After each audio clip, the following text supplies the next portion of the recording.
You've come too. Took you long enough. So, what do you think? I gave you a new do. Now you look absolutely perfect.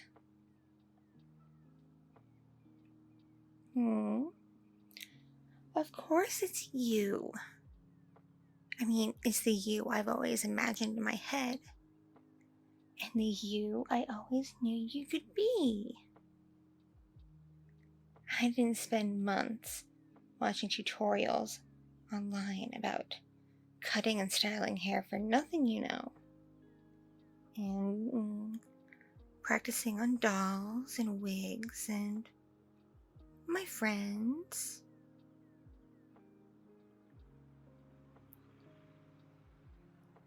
Oh, what happened to you? Well, as you know, I am president of the Animal Club.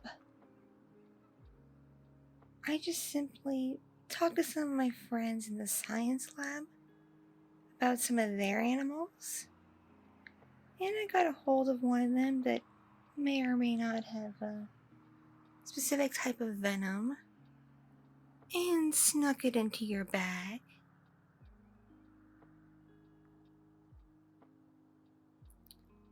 Yeah, no, you didn't have to bite you or anything. All you had to do was touch it.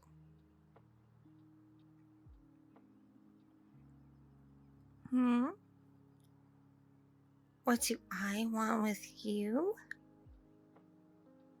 Well, I am one of the most popular girls of the school. I mean, I'm head of the sorority, and the swim team, and the volleyball team. And I was a cheerleader, but then ran out of time. Just couldn't fit into my schedule anymore. But of course everyone knows who I am. Everyone knows Queenie.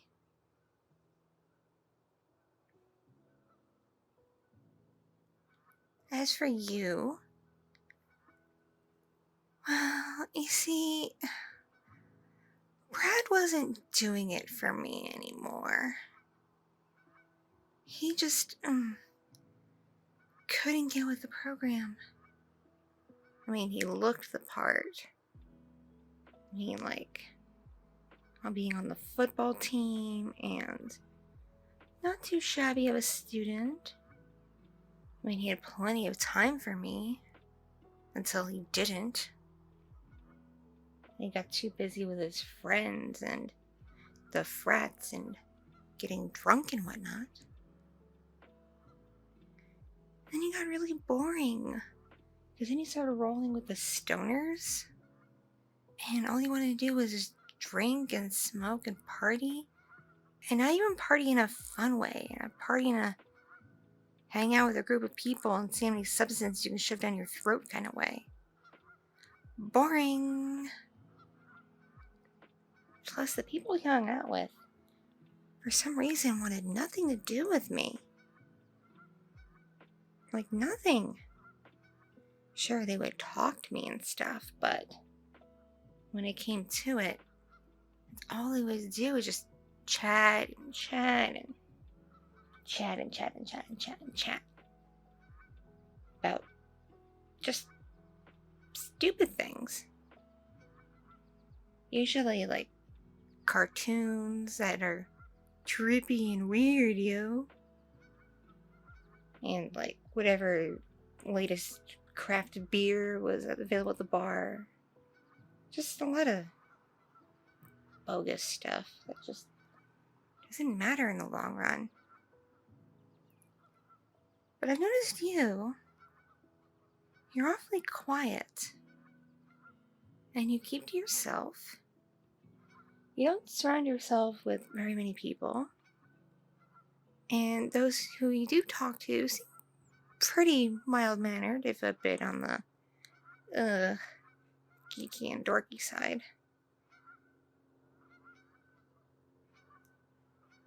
Plus, I've stolen a couple of the professor's logbooks. Your grades aren't half bad. You're kind of smart. I like that. Because it means, you could keep up with me. And you'd know better than to cross me.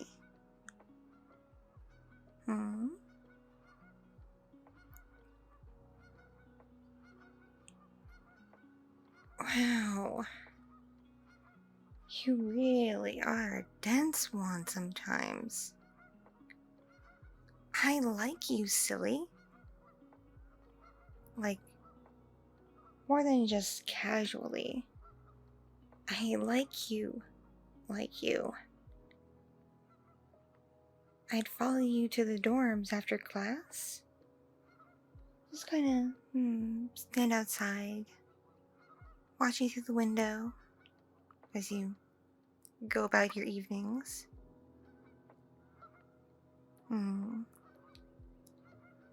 I'd follow behind you. We would have our job assignments. Yeah. Of course I know where you're assigned to and where you work. So I'd watch you do that.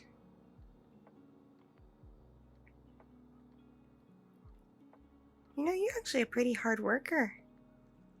Not a slacker like Brad was. Ugh. He was a line cook. And he would always just do the bare minimum. And I think we're supposed to take these jobs seriously. Like, even if they are pretty basic. And I know when I graduate, my daddy is going to get me something at his company. Now, it still looks good to take these menial jobs we're assigned seriously. I mean, I take my job at the clothing store rather seriously. I mean, I do a good job. I make sure people get what they want, what they need. I mind the register, and I clean up and whatnot. It's not that big a deal. It's not that hard to treat a job like a job. But he would just get through his day just so he can get to the next party and smoke his next joint or drink his next drink. He'd even drink on the job, which is just wholly irresponsible. But, you're different. You don't really go to many parties unless it looks like you're dragged to one by somebody. Even then, you kind of just stand there, cup in your hand, looking bored and awkward. Of course, at the time when I was with Brad, if I talked to you, that would look weird and people would start whispering and asking questions.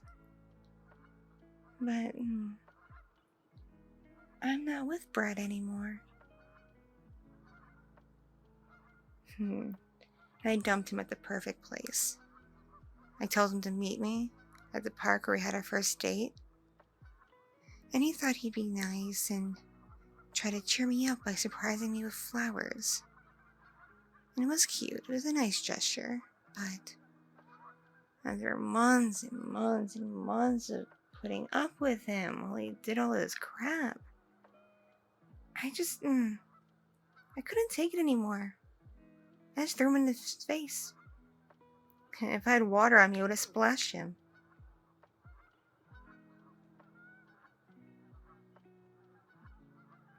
I know that's a little rude, but look at it from my perspective. He just treated me like I was an accessory. I mean, I know I look good and everything, like I'm drop dead gorgeous.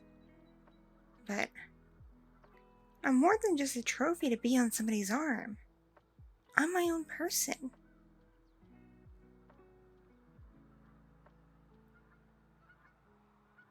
Plus, I'm really smart. I know I am. The school tells me all the time. And see, even the stray cats agree with me. Again, I am president of the animal club, so I attract all kinds of things. I have a natural affinity with them.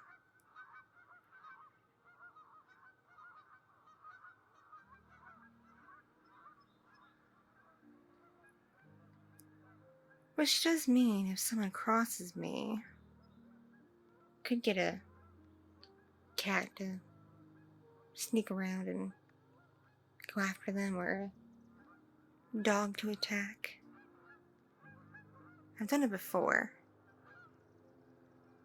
I was walking this one girl's dog once, a pit bull, and this guy thought he could get fresh with me.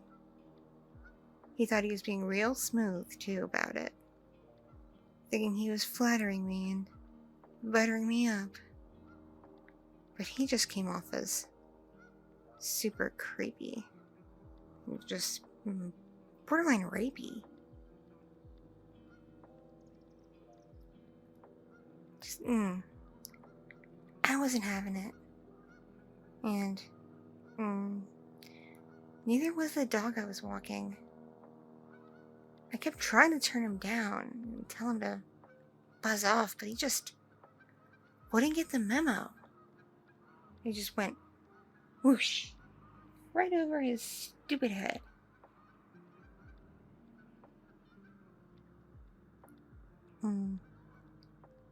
Eventually I got tired and bored and fed up with his crap.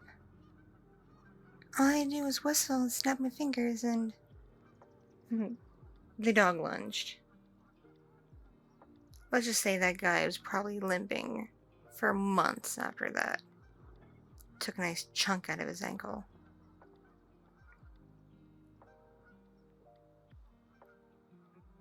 So yeah, I have my ways.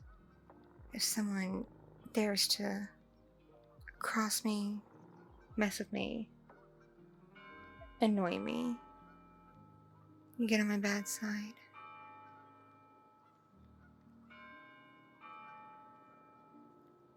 Plus, I know my way around technology. Cars, computers, phones. Pretty much, name it, and I know my way around it. Which is why it's pointless for you to grab your phone right now and try to call for help. Try to get away from me. Because guess what? Your cell phone, it ain't work no more. Because I figured you'd start fumbling for it after a while. Try to SOS somebody. And given that now every phone tracks your location whether you want it to or not, it wouldn't be that hard for you to give someone your coordinates. So, you were unconscious before I decided to spruce you up a bit. I just did a few things to your phone. And I know how to fix it if on one condition. Just one simple little thing. You go out with me. Yes, like that. Because as I said, I really like you. I've grown quite fond of you. And think what it would do for your social standing to be seen with me. Plus, I know a little bit about your career aspirations, and I think my daddy might have a place for you at the company as well. So think about it. You could get an internship, and then once you graduate, you can get a real job right away. Make all kinds of money. I mean, do you really want to graduate and work at Starlux or whatever for years until you find a real gig? Because that's the fate of most people who go to school anymore.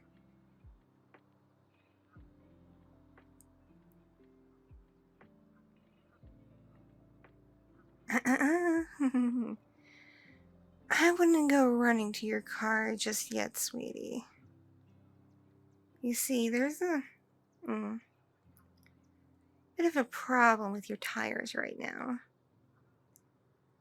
As a backup measure, I might have gone a little off the rails and slashed them a bit. Just a wee bit. Enough where, if you tried driving, you wouldn't get very far.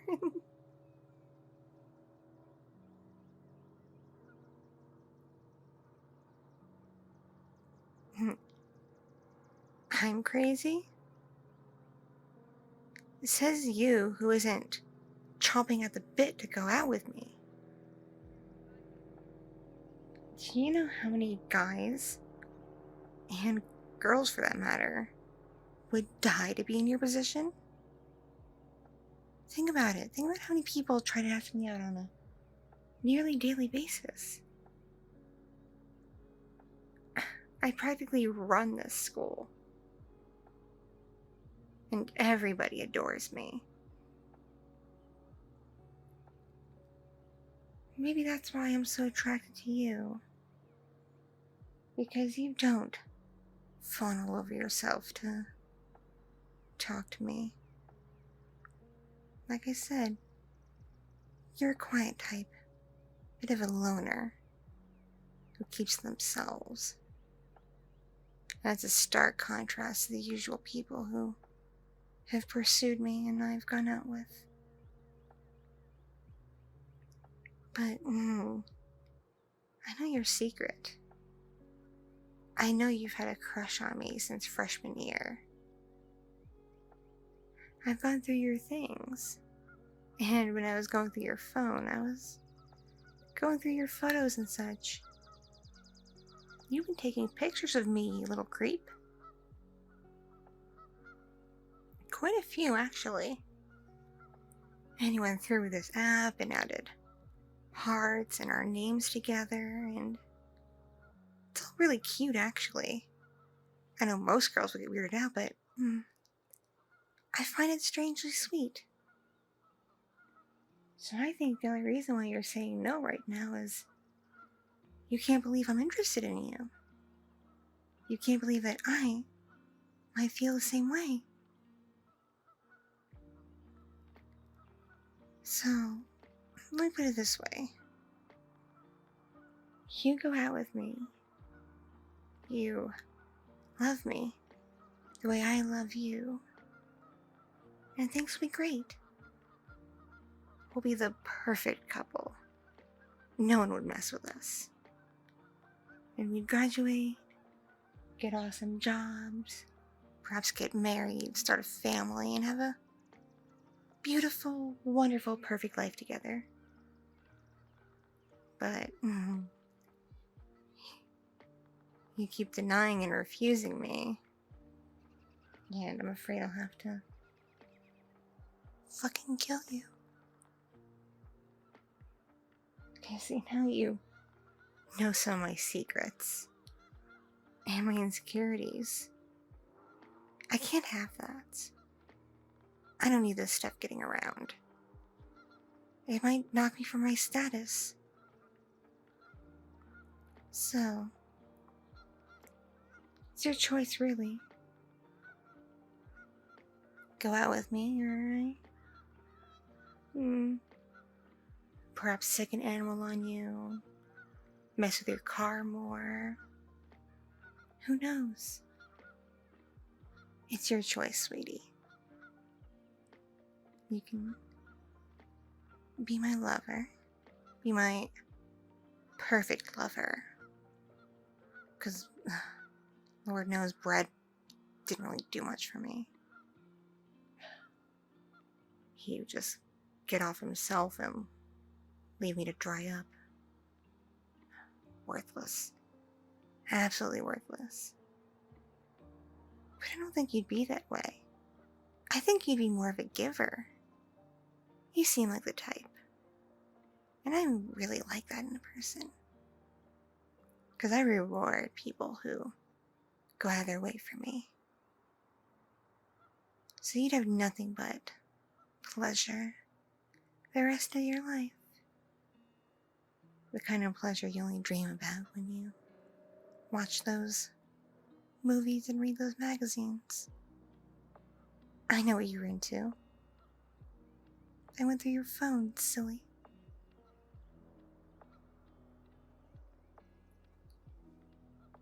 Huh? You'll go out with me? Oh, I knew you'd see it my way. Eventually. Didn't think it would take this much convincing, though. I was surprised by that. Alright, sweetie. I'll let you go, and I'll personally drop you off at the dorm and pay to get your car fixed. As for your phone, I have a present for you. Here. The latest and greatest. And I already transferred your data onto it for you. Think of it as a first date present. See, I told you. Being with me, life would be just so perfect. Glad you finally came around. Alright, I'll go get the car warmed up. You gather your things. And remember, I love you. I love you. I love you. I love you. I love you. So give me what I need.